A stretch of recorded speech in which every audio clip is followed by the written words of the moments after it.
Well, hello, Andrew Doubleday here yet again, and today's Gospel is for Sunday the 12th of September, and it's Mark chapter 8 verses 27 through to 38. Today I'm using Eugene Peterson's translation, The Message, for the text.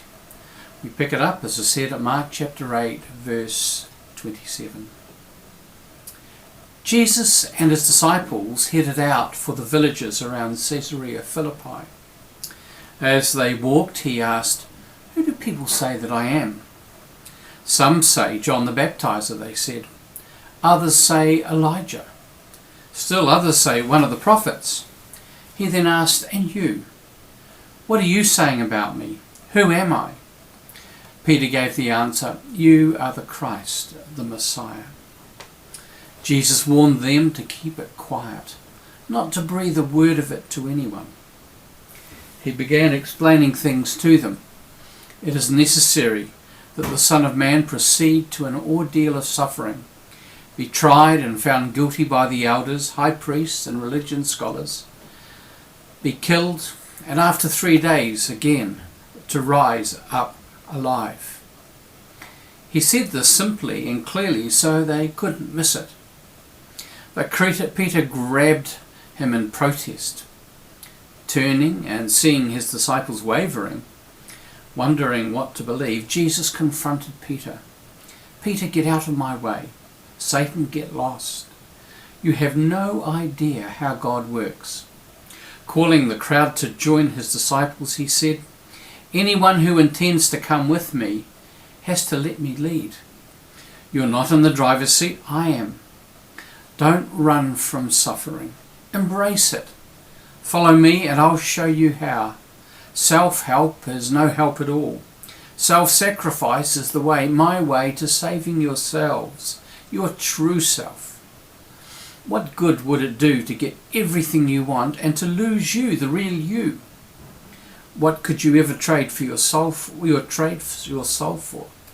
If any of you are embarrassed over me and the way I'm leading you, when you get around your fickle and unfocused friends, know that you'll be an even greater embarrassment to the Son of Man when he arrives in all the splendour of God, his Father, with an army of holy angels." I was struck by the use of the word necessary that he uses in this particular translation. He places these words coming out of the mouth of Jesus. "It is necessary that the Son of Man proceed to an ordeal of suffering, be tried and found guilty by the elders, high priests and religion scholars, be killed, and after 3 days rise up alive." It is necessary for these things. It needed to happen. There is a sense of divine purpose in this. Does this mean then that those who did these things to Jesus are not culpable? That it was not their fault? That it was all preordained? That God had already determined it to be so, and that the elders, high priests and religion scholars were simply following a script provided for them by God that they had no choice but to follow? I don't think so. It seems to me that humanity was simply left to itself to follow its own inclinations. These religious leaders ultimately acted on what they thought that were their own best interests. It's what we do, most of us, most of the time. We may dress up our actions in words of nobility and self-sacrifice, claiming that we always had the best interests of others primarily at heart. Yet there is within each of us this dark place that is always looking out to protect us from the possibilities of pain and loss. Notice Peter's immediate reaction to Jesus' depiction of what was ahead of him. Peter grabbed him in protest, as we read that. In Matthew's account, in Matthew 16 and 22, Peter's reported to say, "Never, Lord, this shall never happen to you." Is Peter concerned for Jesus? Of course, they're friends. But he's also Jesus' disciple. has been following him around for the past 3 years, has left his previous life as a presumably successful businessman, and is now faced with the prospect that all he has dreamed of, all he has invested in the Jesus Messiah project, is about to come crashing down. After all, who was it just a few seconds earlier declared Jesus to be the Messiah? Yes, it was Peter. Peter had made a huge investment in following Jesus, and he's looking for a rich return. According to Google, when asked what first century Judaism expected of the Messiah, it said this: in general, they expected God to intervene in history and to restore Israel to a state of peace, freedom, and prosperity. Not all Jews expected God to send a son of David as Messiah to overthrow the Romans, though some did. It seems to me that sums it up pretty well. So they're looking for this deliverer, looking for this one who was going to put all things to rights, the Messiah. And Peter and his friends had invested themselves in Jesus being that one. Peter and the other disciples had lined themselves up to be alongside this Messiah when he took his rightfully appointed place. Their hopes and dreams were all invested in his claiming his rightful place, which would give them their rightful places alongside him. The difficulty is that the current religious leadership saw themselves losing their own rightfully appointed places if Jesus succeeded. Even the best of us are ultimately driven by self-interest and self-protection. While he'd been with Jesus for 3 years, Peter at this point shows himself to be little different from the religious leaders. Self-interest claims the top spot. But why is all this necessary? Remember that word? It's necessary that all these things happen. It's necessary because it serves as a clear demonstration of the difference between default human values and God's kingdom values. Our tendency is to prioritize our own interests, our own comfort, our own status, our own sense of self-importance, our own need to exercise power and to be in control. In contrast, Jesus is willing to give it all away.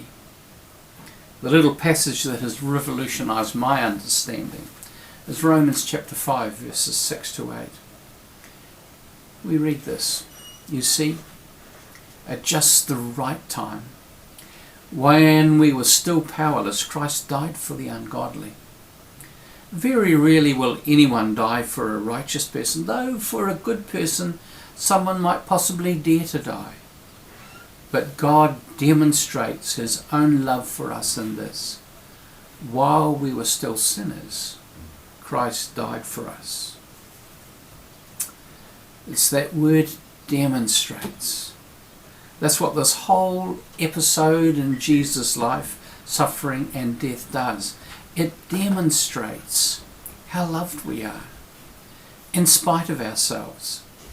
Even when we're at our worst, God doesn't wait for us to scrub up and to make ourselves perfect.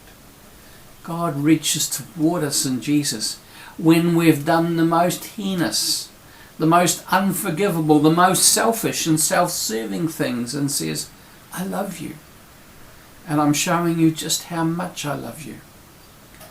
No matter how much hate you pour my way, my commitment is to demonstrate that there is always a way back, a way home, a way that is rooted in my love.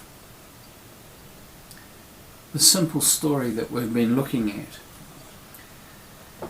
indicates how self-serving we are and how committed to us God is. It also points us to something else. When Jesus says, as we read in John 10 and 10, which I often talk about, When Jesus says that he came that we might experience life and experience it in all its fullness, he was not committing himself to our happiness, to our comfort, to our success. Now, I know that might come as a shock to you, but I don't think that he's primarily concerned with our happiness. This is basically what prosperity teaching would have us to believe. And it's contrary to the gospel.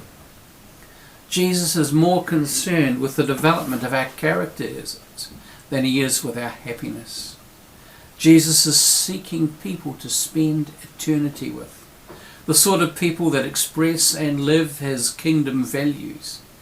These people don't tend to be found among the self-satisfied, among the entitled. They're much more likely to be found among those who know the meaning of suffering, who've discovered even joy in doing the right thing, being the right person, even at great personal cost. It may be that you're going through a time of struggle at the moment. The natural tendency to ask is, what have I done wrong? Why am I being punished? We may have even concluded that God is against us. I want you to consider the possibility that you may be simply in a season of growth. And growth rarely happens in times of ease and comfort. What 66 years has taught me is that these seasons do pass. They actually do. And while I may have no desire to repeat them, I'm later focused with the question, instead of considering what this difficult season may have taken from me, what has it given to me? It's like asking, what's in God's other hand? Almost invariably, I've gained so much more than I might have imagined that I'd lost. So much more insight, so much more awareness, so much more understanding, so much more compassion. More often than not, it's down this path that the fruit of the Spirit are given birth, that love, joy, peace, patience, kindness, goodness, gentleness, faithfulness, and self-control, that we find hopeful for us in Galatians chapter 5. My prayer is that as you follow the way of the cross, the way of Jesus, that you find this to be your experienced reality. And it's not to be something to be run from, but to be embraced. Counterintuitive though that might seem. God bless you.